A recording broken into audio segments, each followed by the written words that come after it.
नमस्कार दोस्तों, आपका स्वागत है आपके इस यूट्यूब चैनल जिसका नाम है अकाउंटिंग नॉलेज। तो आज हम बात करेंगे इस वीडियो में कि हम कैसे हम कंपनी का डेप्रिसिएशन चार्ट बना सकते हैं, जो कि सिंपल प्रोसेस होता है। चलिए वीडियो को शुरू करते हैं। तो सबसे पहले हम कुछ एग्जांपल लेंगे जो कि हमारे फिक्स्ड एसेट होते हैं। आपको पता ही होगा कि इनकम टैक्स का डेप्रिसिएशन चार्ट अलग बनता है और कंपनीज का डेप्रिसिएशन चार्ट अलग बनता है। तो आज हम जानेंगे कि डेप्रिसिएशन का एक कंपनी का डेप्रिसिएशन चार्ट हम कैसे बनाएं ताकि हमारी इन फ्यूचर कोई क्वारी ना आए। तो उसके लिए सबसे पहले हम कुछ एग्जांपल ले लेते हैं। जो एग्जांपल के लिए मैंने रखा है mobile phone, cars, battery, grass cutter, office equipment और एक्सेट्रा ले रखा है। ठीक है, अब इन सब की प्लांट और मशीनरी की जो लाइफ होती है वो 15 साल होती है, जो कि मैं 15 साल ले रखा हूँ। और मोबाइल फ़ोन की 3 साल और ऑफिस इक्विपमेंट की 5 साल। अब ये आपको कैसे पता चलेगा? ये आपके लिए जाना पड़ेगा आपको वेबसाइट पे, जहाँ पर सब जो लिखा होता है कि कौन से प्लांट की कितने साल की लाइफ यूज़फुल लाइफ होती है, जो कि एज़ पर शेड्यूल कंपनी के 2 में लिखा जाता है। उसी के हिसाब से हम डेप्रिसिएशन चार्ट बनाते हैं। ठीक है, एज़ पर कंपनी का। तो आप कहीं भी जाकर गूगल पर टाइप कर लीजिए कि as per company schedule depreciation chart, आपको कोई सी भी इजली कोई वेबसाइट मिलेगी, उसमें सबकी यूज़फुल लाइफ होगी। ठीक है, चलो मैं एग्जाम्पल के साथ आपको समझाता हूँ। तो सबसे पहले हमें लेना है ओपनिंग WDV। ओपनिंग WDV में वो बैलेंस आता है। मान लीजिए आपने 2021 में जब आपने डेप्रिसिएशन से बनाया हुआ, तो उसका जो लास्ट ईयर का जो क्लोजिंग बैलेंस बचा हुआ वो आपको सारा ओपनिंग WDV में डालना है।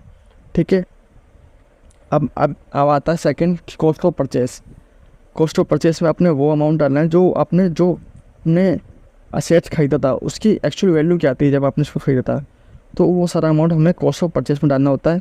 उसके बाद आएगा एडिशन ड्यूरिंग द ईयर। अगर आप उस साल में कुछ एडिशन करते हैं तो आपने सारा का सारा अमाउंट इसमें डालना है। जैसे कि हमने इस साल को एडिशन किया है तो हम सारा का सारा अमाउंट इसमें डालेंगे।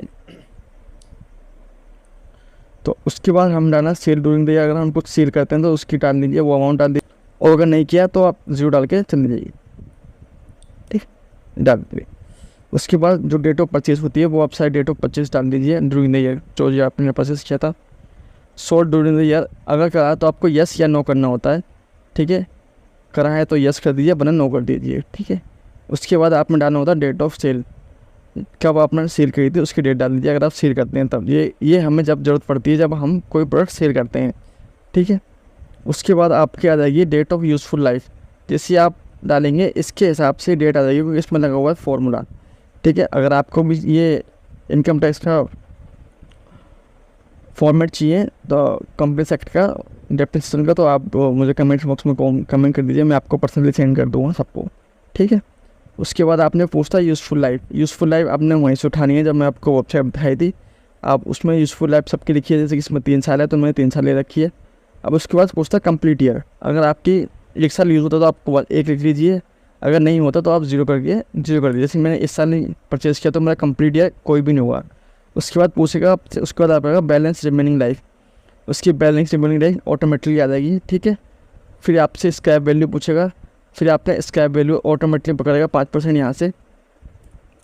फिर जो नेट डेप्रिसिएशन रेट होगा वो ऑटोमेटिकली 63.16% यहाँ से आ जाएगा। ठीक है, ये आपको चेक करना है तो आप चेक कर लीजिए साइड से जाके।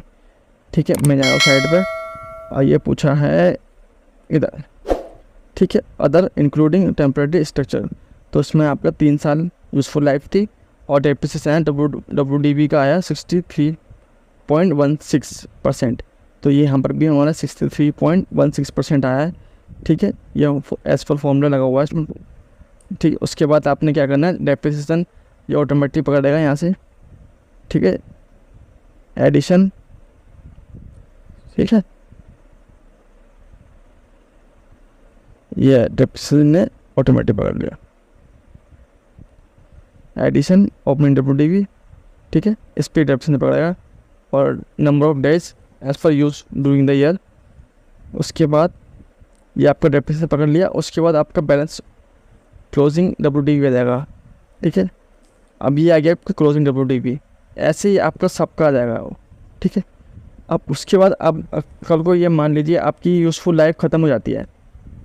अब ये 2021 चल रहा है तो 22, अभी 22-23 चल रहा है, तो 23-24 और 24-25 में आपकी ख़त्म हो जाएगी।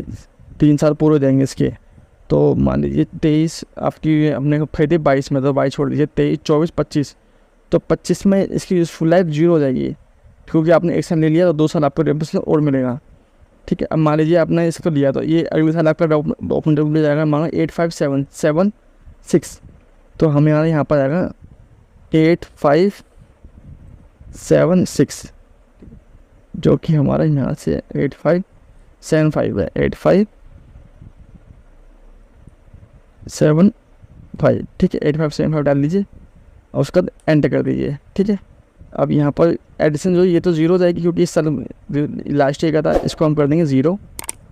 ठीक है, अब जो हमारा फाइनेंशियल है इसको कर देंगे हम चेंज, ये हो जाएगा 23। ठीक है, ये हो जाएगा 24, ये हो गया हमारा 24। ठीक है, अब आप देख रहे होंगे कि अब यहाँ पर जो डेज़ है वो 365 आ गए, क्योंकि लास्ट ईयर कम आ रहे थे जो। ठीक है, अब यहाँ पर हमारा ओपन डब्ल्यू कुछ है नहीं, तो अब हमारे यहाँ पर लिख देंगे 1। अब हमारा 1 साल कंप्लीट हो गया, अब लिख देंगे 1, तो बैलेंस लाइफ आई हमारी कितनी,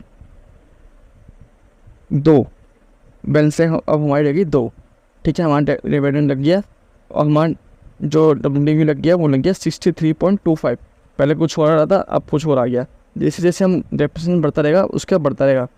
अब क्लोजिंग डब्ल्यू कितनी अच्छी हमारी 3151। अब ये नेक्स्ट आ जाएगी। ठीक है, 3151। अब ये नेक्स्ट क्या आएगी 3151। अब यहाँ डालिए 3151। ठीक है, इसको कर दीजिए एंटर, इसको कर दीजिए 24। ठीक है, इसको कर दीजिए 25। ये हो गया हमारा 25। ठीक है, अब यहाँ पर करना है अपने 2। यूजफुल लाइफ 2 खत्म हो गई, 1 साल बार पहले हो गए, अब 2 बार ये हो गए। ठीक है, अब आप देखिए जैसे ही आपने डाला 2 साल कंप्लीट हो गई, 2 बार आपने डेप्रिसिएशन ये ले लिया और 1 बार आपने पे दे चुके हैं। ठीक है, तो 1 बार आपने 0 पे लिया था, 1 बार 1 पे लिया, 1 बार 2 पे लिया था, 3 बार आपको डेप्रिसिएशन मिल गया। ठीक है, अब इस साल आप देखना ये हो गया 63.25% कंप्लीट हो गया। अब आपका बैलेंस अमाउंट कितना रह गया, बैलेंस अमाउंट रह गया आपका 1158। और ये बैलेंस अमाउंट आपका कैरी फॉरवर्ड चलेगा। और जब आप नेक्स्ट ईयर कैरी फॉरवर्ड करेंगे 1158, तो आपको देखेंगे ऑटोमेटिकली डेप्रिसिएशन यहाँ से 0 हो जाएगा। ठीक है, ये आपने यहाँ कहा 1158। ठीक है, अब यहाँ करना है अपने 25। इस साल ये हो गया ख़त्म, वही 26। ठीक है, अब आप देखेंगे जैसे मैंने इस साल किया बैलेंस 365। अब यहाँ पर डेप्रिसिएशन होगा 0। अब आप यहाँ कर दिए 3, ये आपका बैलेंस रिमेनिंग लाइन 0 होगी। यहाँ पर ये बचा आपका बस, अब ये क्लोजिंग रिपोर्ट बचेगा 1158। आपको डेप्रिसिएशन नहीं पकड़ेगा आपका। ठीक है, बहुत से लोग क्या करते हैं कि यहाँ पर भी डेप्रिसिएशन चल रहा है, यहाँ वैल्यू माइनस में आ रही है, माइनस में आती रहती है, ये सब चीज़ गलत है। अब क्या होगा, कल को आप इसको सोल्व करेंगे तो आपने क्या करना है, बस यहाँ पर अमाउंट डालना है, क्या ना 1158। मान लो इसको आपने इसको 2000 रुपये का सोल्व कर दिया, तो 2000 रुपये का आपने इसको सील कर दिया है। ठीक है, अब आपने यस या नो करना है यहाँ पर। ठीक है, यस कर देना है। उसके बाद आपने पूछेगा डेट ऑफ सेल। तो मान लीजिए आपने कब बेच किए, ये बेच किए 1/4/25, तो आपने कोई 31 डाल दीजिए, 31 एंटर कर दीजिए। ठीक है, जैसे आप डालेंगे तो उससे नंबर ऑफ डे यूज़ आएगा, उसमें 90 दिन यूज़ किया आपने। ठीक है, और ये आ गया प्रॉफिट। तो इसमें प्रॉफिट कितना है 842 रुपये का आपको प्रॉफिट आ गया। ये आपने पेन में ले जाना है अपने, और पेन में ले जाने के क्रेडिट साइड में आके आपने उसको एंट्री मार देनी है। ठीक है, तो ऐसे ही है डेप्रिसिएशन चार्ट, बहुत ईजी है बनाना, कोई मुश्किल नहीं है। ठीक है, अगर आपको ये फॉर्मेट चाहिए तो आप मुझे कमेंट बॉक्स में कमेंट कर दीजिए, मैं आपको पर्सनली फॉर्मेट सेंड कर दूँगा। ठीक है, इसमें अगर आपको ये लॉस में भेजेंगे तो यहाँ पर लॉस आ जाएगा। मान लीजिए आपका 1158 था, आप इसको 1000 रुपये में बेच देते हैं तो यहाँ पर लॉस आ जाएगा 158 रुपये का। तो ये थी बहुत सिंपल सी वीडियो। अगर आपको अच्छी लगी हो तो चैनल को लाइक एंड सब्सक्राइब जरूर करें, जिससे हमें मोटिवेशन मिले। Thank you.